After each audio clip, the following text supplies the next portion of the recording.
Orochimaru, Jiraiya, and Tsunade are all three characters who were introduced as the pinnacle of their age very early on into the series, forcing their recognition to fade away as the story progressed, although the Sannin are every bit of a match for the Hokage tier of battle. So today we're going to be matching up all three Sannin in their relatively most prime states, being Jiraiya from the Pain fight, Tsunade from the Madara fight, and Orochimaru from the Hiruzen fight, to better ground their power with more information, which is useful as the third databook remarks, quote, "The three of them had crossed through scenes of carnage together. Their bonds have not faded," end quote. Whereas the alive Hokage will just be replacing Hanzo on that battlefield, and I could suppose we can begin in discussing the Sannin's power.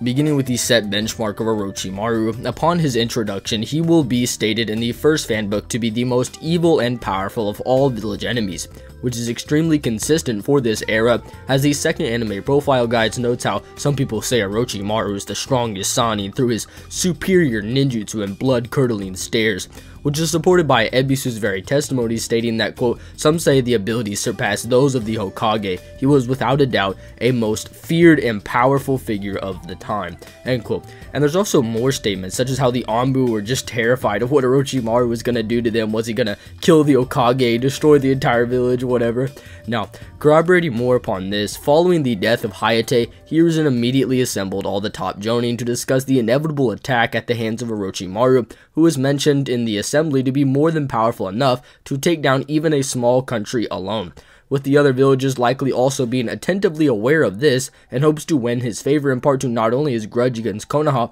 but his power as well to maybe aid in the overall destruction of Konoha, which is pretty consistent as he also killed Rasa, the Kazekage, in what's called an assassination, which is a term also used for how Orochimaru killed Hiruzen, lending credence to him actually fighting Rasa, which is totally plausible as Hiruzen acknowledges that his head won't come off as easily as Rasa's did, which would fit with him being the strongest of all five nations, as noted abundantly throughout the first fanbook, with the two statements stating that he stands at the peak of the shinobi world, and the one stating that he stands at not only the top of Konoha, but the entire shinobi world at large. And there's even more statements like on top of this, but you know, whatever. Even Anbu members observing the Hiruzen and Orochimaru battle explicitly state that Hiruzen has what it takes to fulfill the reputation of Hokage. Such a reputation is then just later confirmed by Kabuto, an infamously national spy, who that he actually holds the reputation of being the strongest of the 5 principal territories. Although even with such might, when faced against Orochimaru, Hiruzen would be defeated due to what many believe to be his own mental afflictions, which were suppressing his power throughout the battle, as you can see when instances where Hiruzen pulls back Enma in fear of him hurting Orochimaru. However, what's generally omitted from this argument would be how Orochimaru is also mentally afflicted as well, which is made evident by him piercing his own hand with a kunai to prevent himself from crying, likely due to how he simply wasn't actually ready to fulfill his task, as he states much later to Sasuke, where in trying to hide this nerve he would then command the Edo Tensei to battle Hiruzen so that he himself wouldn't have to, but so that Hiruzen could hopefully also be mentally afflicted by the sadness he is as well, and having to battle your very mentors. Even with this though, Orochimaru would go on to react to and combat Hiruzen very relatively, with the fanbook implying the two were evenly matched, which is also supported by how the third anime profile guides notes that Hiruzen and Orochimaru have practically the same taijutsu, where then later in the book it would be stated that Orochimaru is practically the same level as the Hokage whilst posed as the Kazekage. This level of power could have been arguably suppressed, seeing as we also have statements that Orochimaru viewed the battle as a boring pastime, meaning that maybe Hiruzen wasn't, physically so far above Orochimaru to where his mental worries wouldn't dissipate in hopes to save his own skin. And although I don't particularly agree with this argument, I do still believe that it's consistent to say that Orochimaru and Hiruzen, the strongest of the 5 Kage, are very relative in speed and taijutsu, something the other Sannin like Jiraiya would also scale to through his power that's not only stated to be on par with Orochimaru's, as highlighted in the second anime profile guide, which states that he is worthy of his reputation as a Sannin, through his superb abilities, showing how he lives up to being relative to Orochimaru, which is something rather interesting because the databooks also make it a point that Jiraiya wanted to fight Hiruzen, implying that he could be that level as well. Something that could be potentially substantiated through Jiraiya being potentially a superior to Kakashi, the strongest jonin in the village, as he also did better against Pain, depending on how you define better. And while yes, Orochimaru does taunt Jiraiya about the discrepancies in power by stating it's no contest between who's stronger, this would obviously be an exaggeration by Orochimaru and him trying to demean Jiraiya, as you can infer from his ability to actually handle the Four Tails variation of Naruto marginally better than Orochimaru could, as Jiraiya actually gets sliced across the chest, as envisioned by both Naruto and himself, where the backgrounds and general scuff marks would differ, which would imply that Jiraiya, even having to hold back many of his moves, including Sage Mode, was still able to fight the Four Tails Naruto with his chest torn open twice and win, something Orochimaru definitely couldn't do without his ninjutsu, which is what really defines his power, whereas Jiraiya is more defined by his fire style, and more importantly, his taijutsu. This taijutsu is also greatly enhanced when Jiraiya summons Ma and Pa, where he can then enter into Sage Mode, giving the Sannin not only the best win con possible in Frog Song, but also a massive firepower increase, as Jiraiya, while he was getting beaten, was able to actually perform pretty impressive against Pain, at being able to like blitz a holding back human path that 3 hardened his resolve, where he would then go on to react to and combat Pain until he eventually won the fight. Except he just didn't really know about the other paths, and if he did, Pain implies that he would have won that fight. And I mean, while sure, none of the fighters were all jumping him for very long, they did all still try to jump him at once, while he already lowered his Sage Mode into his first form with one eye gashed shut and his arm ripped off, a condition which the third data book states he isn't one to be like able to fight in, fitting again with his Four Tails fight, where he then pulled them into the Toad dimension, killing the animal path, which the anime extends to him pairing off all 6 through taijutsu bouts, dodging explosions, weaving Shinra Tenseis,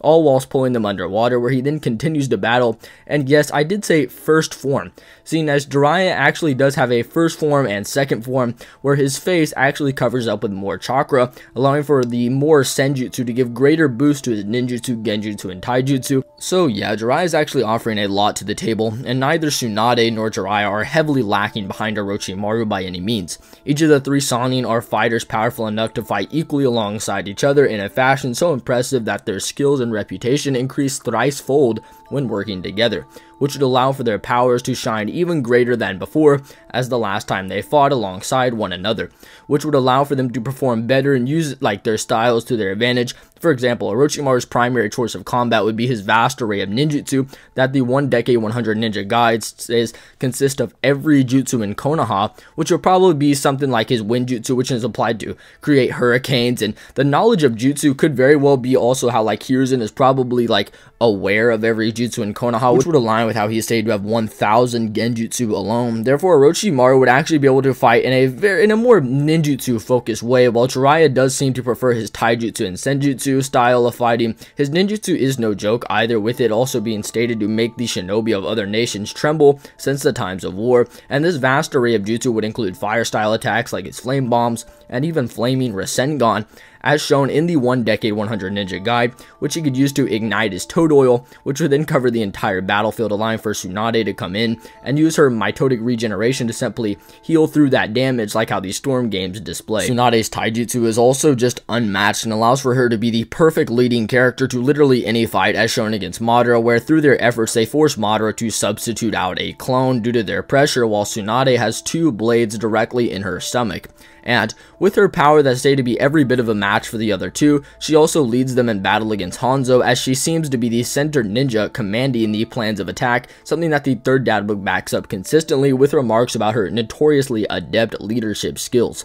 So she could then use strategies like how Sakura did against Kido in the novels, where she can even stop regeneration by destroying the cells so they can no longer restore themselves, and Tsunade also just provides the group with her miniature Katsuyus, which would then sit on the shoulders of Jiraiya and Orochimaru, for Tsunade to have a way to not only heal them, but also to transfer intel quickly from across the battlefield, aiding their already godlike coordination. With that being said, let's firstly begin with Tsunade's grandfather, the legendary Hashirama Senju, the first Hokage. Beginning in typical fashion, you guys know the deal. Hashirama is, at least in Sage mode, the strongest Hokage prior to the ending of Shippuden, which is through his, his ability to actually battle off the legendary Madara Uchiha in his prime, plus the full Nine Tails, where Hashirama would manage to subdue it through his massive wood-style constructs, unifying his, 1,000-armed Buddha, the wood dragon stated to equal the full Nine Tails, and even his regular wood golem, which is a rival or superior unit, even Madara's perfect Susanoo, which is absolutely and obviously much more powerful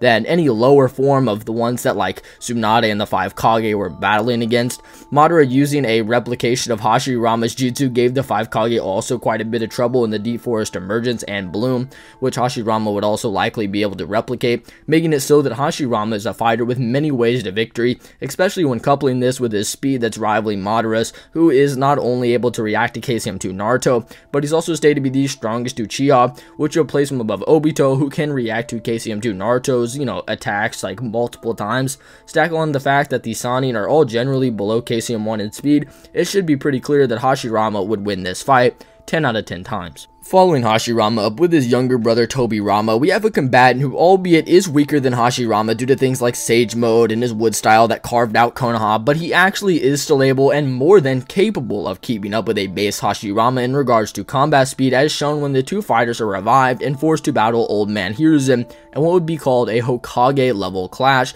regardless of which combatant it would be shown, as when Tobirama's, he uses his water dragon, it could crack Hiruzen's mud wall, which is implied to be something Hiruzen specializes in according to the second anime profile guides, which also highlights this more of how his dragon flame bombs were what truly made him special, wherein Tobirama would counter these with a one-sign water wall, something that Kakashi needs 2 for, and still Tobirama completely cancelled it out, showing how not only Tobirama's combat speed can very well extend to the Hokage range of power, but also his ninjutsu as well, which would already paint the Sannin in a pretty bad light, as Orochimaru would be stated equal to that very Hiruzen and Hokage tier, and this fire style, by the way, is also stated to be the strongest fire style in the world. So, yeah. Therefore, you then translate this back to when Tobirama was alive, where we know that he also stood among the peak of the shinobi world there, as also stated by Danzo when remarking that there is no greater shinobi in Konoha, despite a young Hiruzen, Kagami, and characters like this being affiliated under Konoha during this time.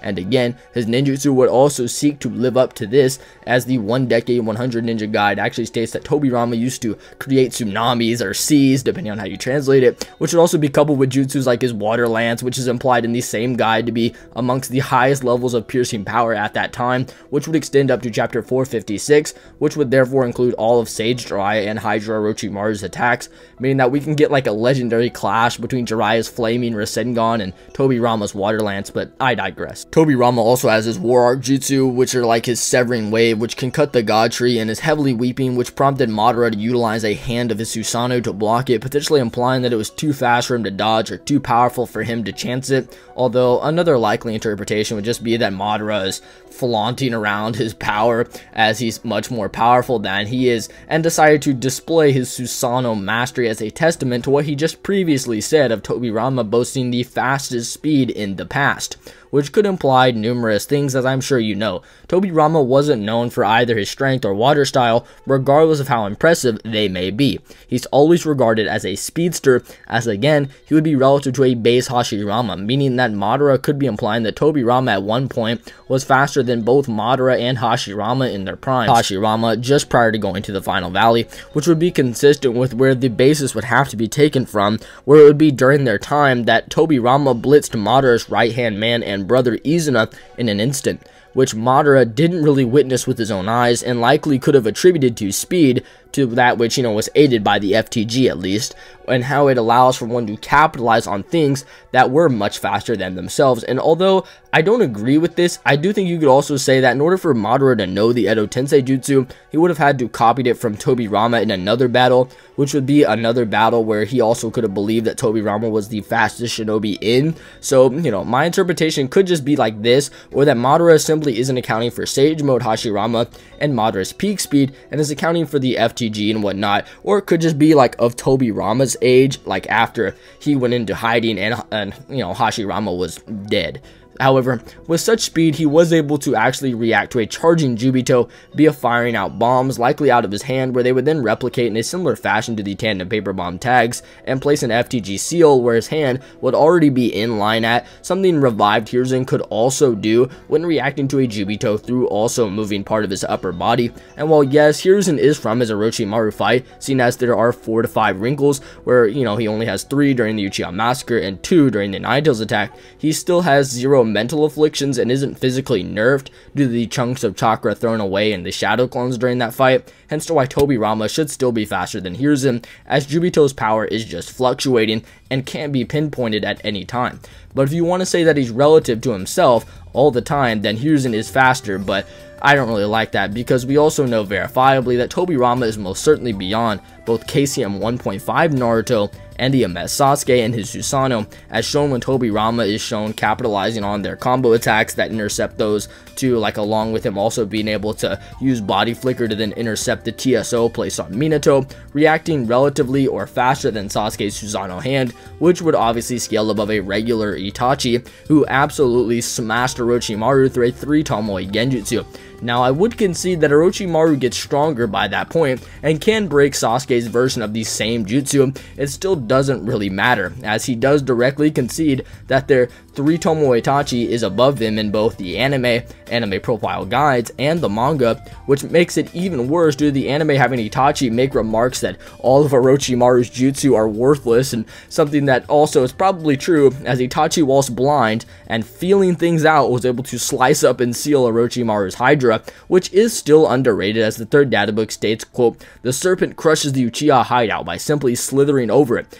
and that this is Orochimaru's, quote, "greatest and most powerful jutsu." Boasting a body even larger than Manda, feared as the most powerful giant serpent, it has a sinister appearance as it bears ferocious fangs. It's almost like a dragon god, having surpassed even Orochimaru. So, obviously, even with that hype, it still doesn't help Orochimaru, as Tobirama would then obviously scale into an Edo Itachi, who would be above a blind sick Itachi, who is above a Hydra Orochimaru, which is verbatim stated to be stronger than Orochimaru, the strongest of the 3. And now, yes, while there is 3 fighters, remember how crazy Tobirama's water style was, right? Well, the last time the 3 Sannin were all stumped as a team, it was actually underwater here against Hanzo the Salamander, which most people don't know. But the 3rd data book makes a note that he was unmatched in underwater combat, and his soldiers are also all equipped with underwater combat gear. Coupling this with the manga, we have a pretty clear base, because when Jiraiya thinks about Hanzo, he's standing on Ibuse,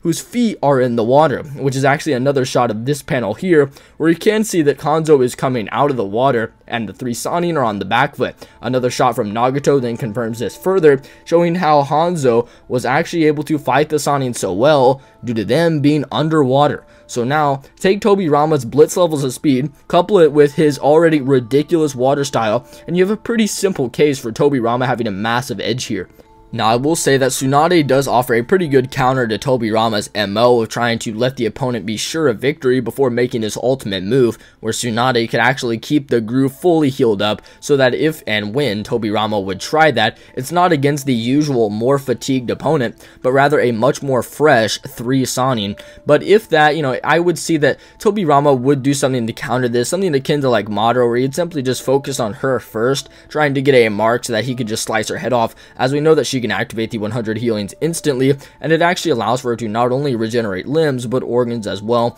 so he should be targeting her pretty quickly. Orochimaru is also a pretty similar case, as shown against 4 Tails Naruto, where his arm would be ripped off, but he was fine due to the oral rebirth, and his organs were just like sliced straight through, but were reattached by miniature snakes, where he can also fire off thousands of these, which also have venomous fangs to incapacitate Tobirama. But again, I doubt this would actually work, and would more so serve as a stall for timed strategy. Jiraiya doesn't really have this sort of matchup, but this could be articulated to his benefit when you notice how he was able to actually beat the 4 Tails Naruto, which Orochimaru certainly couldn't have done, and that's even more true when you take away things like the oral rebirth to even out the playing field. To further add to Jiraiya being a tank, we also know that he insisted on battling Hanzo, despite both Tsunade and Orochimaru insisting the opposite. Maybe even Jiraiya would use Gamabunta to help stall while he activates Sage Mode, and Orochimaru gets the Hydra Hydra, making this fight all the more impressive and dangerous for Tobirama if they're in a three-way deadlock with their summons, which doesn't have to happen, as again,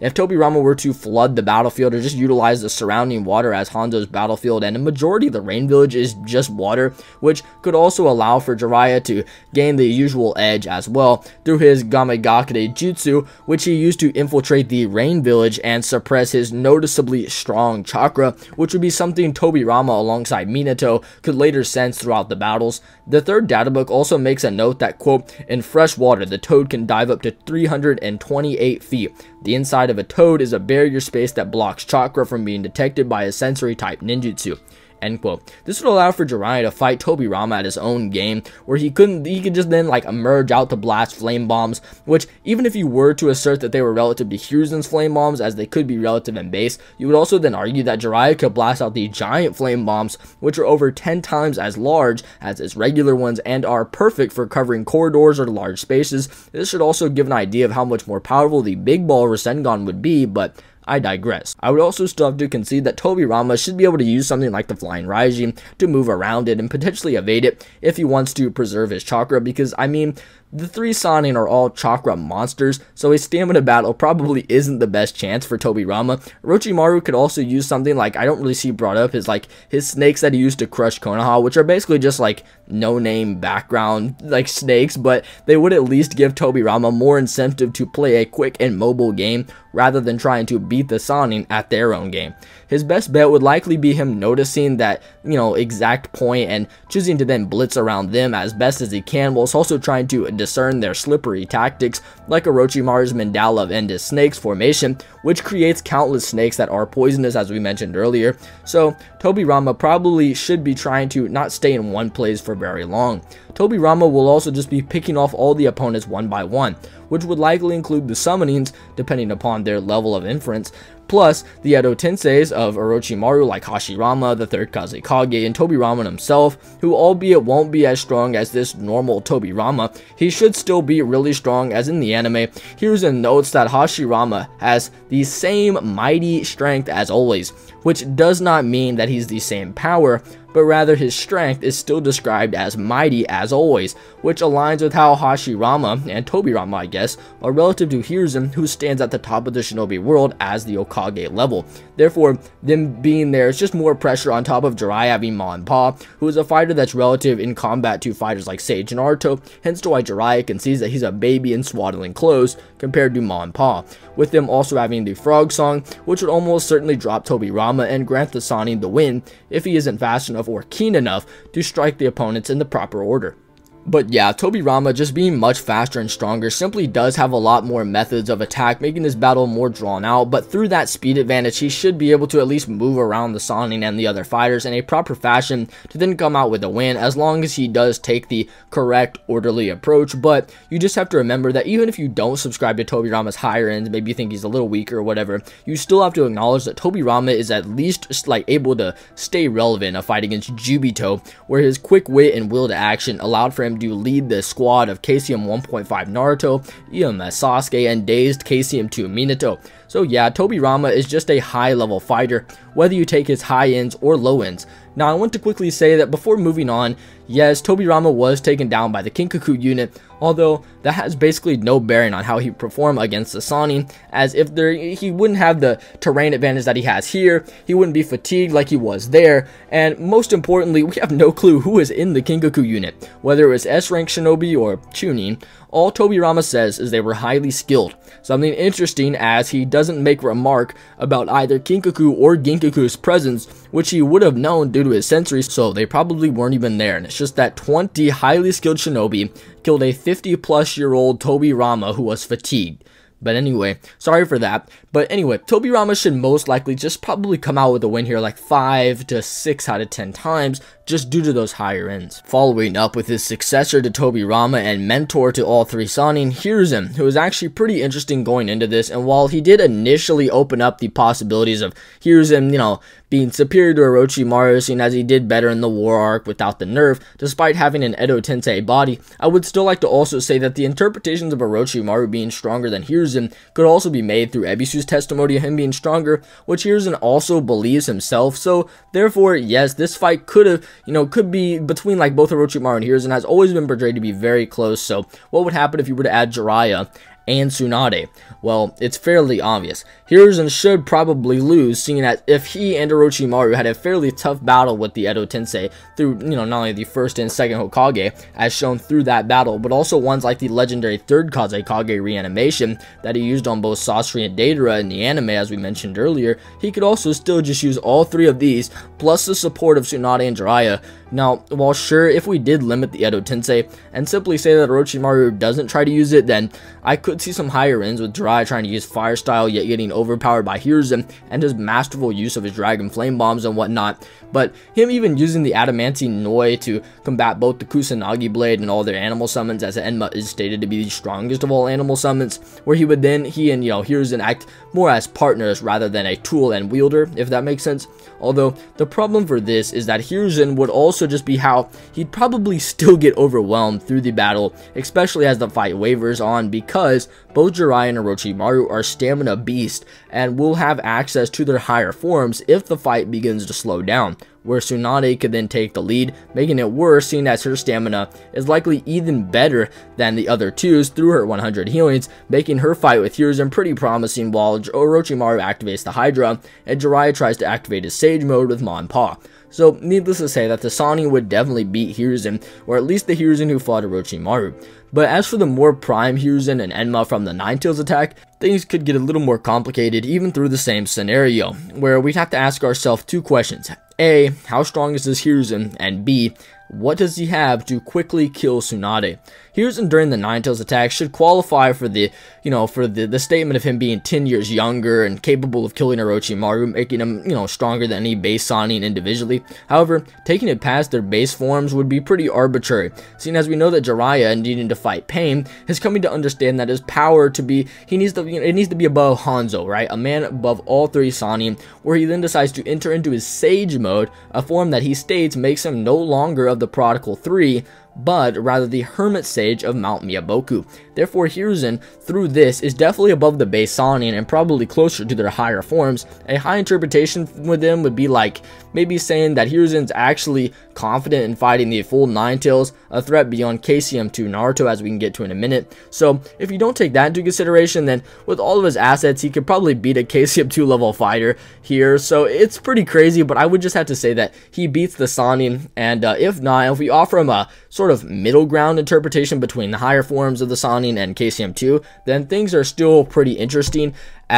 because like for his opening battle with Tsunade, right, she should be able to heal almost any attack he were to hit her with, especially with the aid of like Jiraiya's Toad summons, which he could use to also stall time and whatnot to sort of help Tsunade out whilst all their higher forms are being activated. So yeah, it probably overwhelmed Hiruzen at some point in time. Now, I would also still like to point to how like one could argue Hiruzen's skills above Tobirama and speed through how he also reacts to Jubito's charge whilst thinking much more and moving a part of his upper body but not his full body like Tobirama, despite there being an added variable in speed for Hiruzen to dodge being the extension of the TSOs on top of that. So he would also have access to all of his ninjutsu that he used through like clones to then stalemate the Guru statue, something the 5 Kage couldn't do. Even Guru was like, bro, that's kind of crazy, and the alliance was basically just like, yeah, if Hiruzen goes down, we're screwed. So while I could see the the other ends for Hiruzen with his ninjutsu and what have you, Orochimaru, for example, should still be able to mitigate most of his large-scale ninjutsu through his legendary triple Rashomon gates, which would just like waste Hiruzen's chakra progressively, and unlike Minato or Tobirama, Hiruzen doesn't really have much sensory experience outside of maybe just basic shinobi traits. So Jiraiya, our boy, could also come into clutch again by appearing out of Hiruzen's shadow like he did against Konan, where he can just remain thin and undetected while he holds his breath, which could be coupled with his traditional flame bombs, which are noted in the third data book to be especially useful if the enemy is caught unaware, and the oil-filled fireball will combust the enemy completely. Another side note would also be that, Tsunade is also also just no joke and would be able to slap away, yes, slap away most of Hiruzen's jutsu, as she literally is able to do this to Madara's fire style cater wall, fitting with her being able to shatter the thinner portions of the Susanoo as well. Like with the last match, he could also then just appear out of the water to then hide in his detection barrier to then activate Sage Mode, or maybe bro just summons Gamabunta to then spread oil across the battlefield like he did in the original 3-way deadlock, where his fire style can really shine, if that makes sense. Bringing it back to Jiraiya being in Sage Mode, I would also like to note that while yes, Enma is stronger than any summon, Jiraiya is also using his Sage Mode with the aid of Ma and Pa, which is stated to be the strongest summon combo, which would include Hiruzen and Enma. Ma and Pa also just stylistically have a pretty nasty matchup against Enma, as they tend to attack from long range through Fukasaku's tongue knife that killed the animal path, or even Shima's tongue trap, which quote bound and rendered Pain's chameleon unable to move by a tongue that detects living creatures and melts them away with acid slime, where the databook also notes the incredible extension speed that even shocked Pain. So Enma might be cooked. So regardless of Hiruzen being slightly superior to all three, regardless of their forms, the Sannin should still be able to parry that off until they could win the battle like 6, maybe even 7 out of 10 times. Following Hiruzen and entering into Minato, my king, I'm kidding. Now, we actually can highlight the implied rivalry between Minato and Orochimaru for the title of 4th Hokage, something Orochimaru still hoards bitterness about in the war arc through things like him stating that Minato has always underestimated him, which could be true, but the one person who didn't underestimate him was his master Hiruzen, who recognized his talent for ninjutsu and was terrified of having to face him, seeing as that talent should have expanded his arsenal of various jutsu to the point where he probably couldn't even beat him. However, alongside that, he also concedes that if Minato were still around, yeah, he would have beaten this overestimation of Orochimaru, which would be consistent with how Minato, by virtue of taking on the title of Hokage, would have stood above anybody in the village at that time, which fits with how Hiruzen was still young enough to stand at the peak of the world and is stated to have been loved by all in the village according to the 1 Decade 100 Ninja Guide, making it so that Hiruzen would have conceded this position out of a power disparity. Minato also just exited the Third Great War, where he would carry many weaker platoons of shinobi to victory, where he'd come to be known as the greatest in godlike speed even amongst the elites of the other nations, something the chapter 238 synopsis statement corroborates by stating that Minato had unrivaled strength, which should include at least the Hiruzen of the latter age, if not his own. But even if you take the Land Waste novelization, then you could also just have a direct statement that Minato was the peak of Konoha during that time, him being unparalleled through his age, where everyone was much stronger and the one to follow, and him being above any Sannin should be pretty clear. Jiraiya and Tsunade also never lost a political position to Minato, but they certainly admit inferiority to him by noting that he's an unparalleled talent and things like this. So just how fast is Minato? And well, I would recommend you check out my How Strong is Minato video, as it's like an hour long and I go over all the arguments that not only I've created but others as well. And while some people like to argue that the unruly A of Kumo is faster than him, since the 4th Data Book notes that he boasts a godlike speed not inferior to the Yellow Flash, which is true, the distinction between Yellow Flash and 4th Hokage is made there, as the name, quote, the Yellow Flash just refers to his Jonin era, where he's gotten faster since then, as highlighted by his parallel databook page,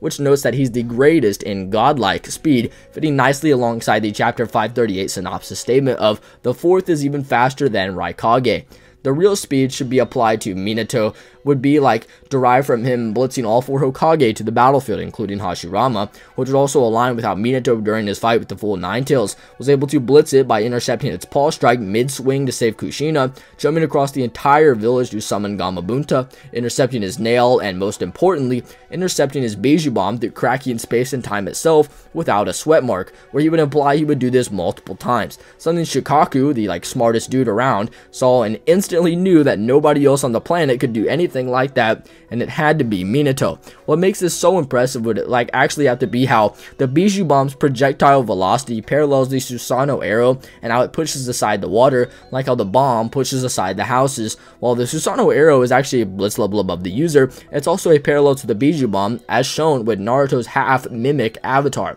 Therefore, Minato is actually casually reacting to a speed that's a blitz level above the full Kurama, which is also much faster than the full KCM2 Naruto's Kurama avatar, as it's simply chakra like the Nine Tails, and chakra equals speed and power, except the half that Naruto has is only the leftover half of what Minato sealed, and the original piece would be, much larger, as shown by the original paw print, not being not just twice the size of Kurama's shrunken paw, but even potentially 3 times the size, therefore making Minato easily above KCM2 Naruto, which fits with him combo attacking with War Art Kakashi and what have you, and Minato just really should be flying around all 3 Sannin, where their attacks shouldn't really be effective much at all, just due to Minato's style of fighting, where he either spreads kunai around, the entire battlefield, or simply blitzes off start. Now, this is where he has the advantage over Tobirama, who doesn't do this and more or less relies more on his water style and other attacks rather than his flying rising, but Minato, he mastered it and relies on the flying rising basically constantly. Now, to some extent, this could actually be hindered by our MVP once again, Jiraiya, who could likely just summon Gamahoyoten, who has a bodily space barrier called the Keke barrier Gamahoiro, and is actually quite versatile and is stated in the 3rd data book to be, quote, a gourd filled with silence and fear, a sealed dimension from which there is no escape, and that the caster himself can enter and exit the toad at moment's notice given by any order. In this, dimension, there's also deadly acid that can melt Minato if you were to touch it. While the FTG very well could allow for him to escape, he probably would still choose to fight Jiraiya here to eliminate him while he's alone, which does grant Jiraiya the terrain advantage, where he at least hopefully could get Minato to at least utilize more chakra, resulting in some accumulated fatigue. Now, while this is a common consensus that Minato has a bad stamina, this just certainly isn't the case, and Minato's stamina and ability to remain relevant in draining fights is amongst the best in the franchise, as he's implied to be capable of using the Flying Thunder God 70 times during the 3rd Great War, which is interesting as once revived he would gain a KCM2 cloak, where he would then fight the strongest enemy the world has ever seen, fighting alongside BSM Naruto and teleporting so many shinobi, and getting chakra drained by the God Tree so bad that he couldn't even use it a single time, where he would then give more of his cloak to Naruto, causing it to be displayed, leaving him with more of his drained and weakened Edo Tensei body that's missing an arm, where he could still utilize one-handed signs and fight alongside War Art Kakashi in what Black Zetsu called persistent attacks.